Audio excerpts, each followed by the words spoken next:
I am continuing my reading.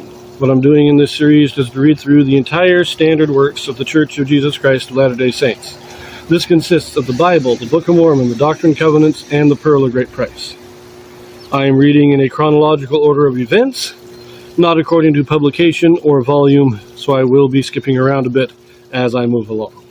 We are starting Mosiah, but we're not beginning at chapter 1. We are going to be reading now chapter 9, because we start with the story of Zeniff, and his story begins about 75 years before King Benjamin's great address in chapter 1. We read a mention of this in the book of Omni. Now we get the details. Zeniff leads a group from Zarahemla to possess the land of Lehi-Nephi. The Lamanite king permits them to inherit the land. There is war between the Lamanites and Zeniff's people. I, Zeniff, having been taught in all the language of the Nephites, and having had a knowledge of the land of Nephi, or of the land of our father's first inheritance, and having been sent as a spy among the Lamanites, that I might spy out their forces, that our army might come upon them and destroy them. But when I saw that which was good among them, I was desirous that they should not be destroyed. Therefore I contended with my brethren in the wilderness, for I would that our ruler should make a treaty with them. But he, being an austere and a bloodthirsty man, commanded that I should be slain. But I was rescued by the shedding of much blood. For father fought against father, and brother against brother, until the greater number of our army was destroyed in the wilderness. And we returned, those of us that were spared, to the land of Zarahemla, to relate that tale to their wives and their children. And yet, I, being overzealous to inherit the land of our fathers, collected as many as were desirous to go up to possess the land, and started again on our journey into the wilderness to go up to the land. But we were smitten with famine and sore afflictions, for we were slow to remember the Lord our God. Nevertheless, after many days wandering in the wilderness, we pitched our tents in the place where our brethren were slain, which was near to the land of our fathers. And it came to pass that I went again with 4 of my men into the city, in unto the king, that I might know of the disposition of the king, and that I might know if I might go in with my people and possess the land in peace. And I went in unto the king, and he covenanted with me that I might possess the land of Lehi-Nephi, and the land of Shilom. And he also commanded that his people should depart out of the land, and I and my people went into the land that we might possess it. And we began to build buildings, and to repair the walls of the city. Yea, even the walls of the city of Lehi-Nephi and the city of Shilom. And we began to till the ground, yea, even with all manner of seeds, with seeds of corn, and of wheat, and of barley, and with neas, and with sheum, and with seeds of all manner of fruits, and we did begin to multiply and prosper in the land. Now it was the cunning and the craftiness of King Laman to bring my people into bondage, that he yielded up the land that we might possess it. Therefore it came to pass that after we had dwelt in the land for the space of 12 years, that King Laman began to grow uneasy, lest by any means my people should wax strong in the land, and that they could not overpower them and bring them into bondage. Now they were a lazy and an idolatrous people, therefore they were desirous to bring us into bondage, that they might glut themselves with the labors of our hands, yea, that they might feast themselves upon the flocks of our fields. Therefore it came to pass that King Laman began to stir up his people, that they should contend with my people.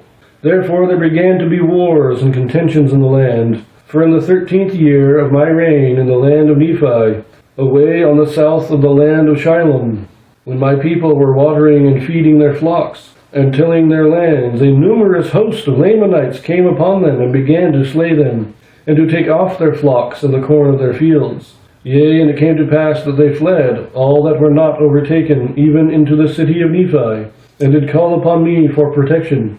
And it came to pass that I did arm them with bows, and with arrows, and with swords, and with scimitars, and with clubs, and with slings, and with all manner of weapons which we could invent. And I and my people did go forth against the Lamanites to battle. Yea, in the strength of the Lord did we go forth to battle against the Lamanites. For I and my people did cry mightily to the Lord, that he would deliver us out of the hands of our enemies. For we were awakened to a remembrance of the deliverance of our fathers. And God did hear our cries, and did answer our prayers, and we did go forth in his might. Yea, we did go forth against the Lamanites, and in one day and a night we did slay 3,043. We did slay them even until we had driven them out of our land. And I myself with mine own hands did help to bury their dead. And behold, to our great sorrow and lamentation, 279 of our brethren were slain. This story picks up near the end of where Malachi left off. Malachi tells us that a group goes into the wilderness, and then there's a big contention, and all but 50 are killed, and those 50 come back. And they get another group and head out. Now Zeniff, he's telling us why they're killed. Now, we're given no information about the leader of the original group, except that he's a bloodthirsty man. He raised an army to go and destroy the Lamanites. That was his purpose. Zeniff was a little bit more of a compassionate man. He saw that there was good among the Lamanites and didn't want to kill them. And this caused a big contention.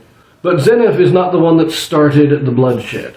The leader of the group got mad at Zeniff, ordered his death. But then he points out he was overzealous. In other words, in making this record, he seems to be making this record near the end of his life, and he's recalling what has happened. And it's almost like he's saying, maybe I was not right in coming down here. Maybe I should not have led these people down here. But it was too late by then. Now he also points out that the people, he says he includes himself in it, they were slow to remember God, and so they got lost in the wilderness. They suffered and everything, but they were given the land by the Lamanites. The Lamanites being, as he calls them, a lazy and idolatrous people. They survived by raiding and hunting. That was it. They didn't cultivate anything. So they brought the Nephites in, they allowed them to get the land so that the Nephites could cultivate the land for crops, for grain, as well as for flocks. Because as much as environmentalists will hate it, animals live better lives when they are tended by man. Animals in captivity will grow 50% larger than those in the wild. Herds and flocks in captivity will have a higher population than herds and flocks in captivity. You get more production when men are overseeing. When we do our job as stewards of the earth increases beyond what it could do on its own. Lamanites understand this, so they bring the Nephites in, they let them there, and this reminds me a lot of the Israelites in Egypt. The Israelites lived there for a number of years, and then the Egyptians got a little uneasy, so we need to do something to curtail their power, and that's when they bring them into bondage. And now the Lamanites, they have the idea from the beginning. Let them come in when they get the land good, when they're really producing stuff, then we'll take over, and we'll steal all their stuff. We'll put them into bondage and take all their stuff. And after 12 years, the king's thinking, I think we've waited long enough. They're getting kind of strong. We don't want to let them get too powerful. And that's when they go in. But now we have Zeniff saying that they went in the power of God. Now in the beginning, he states specifically when they come out of Zarahemla, they do not remember God. And how long were they living without being real zealous for God? We don't really know when they started turning to God. There is some indication that it was this war that kind of inspired them to turn to God and seek his help. Now, I get the impression that Zeniff himself probably was praying. He was probably doing what he could. But the people in general were not real faithful. They were making token observance of the religious aspects of the law, you might say. They probably still enforced the social aspects of the law. But the sacrifices, the prayers, those things probably were given only token observance. And then they're attacked by the Lamanites. And they turn to God. God hears them. And they drive the Lamanites out. It's a great story.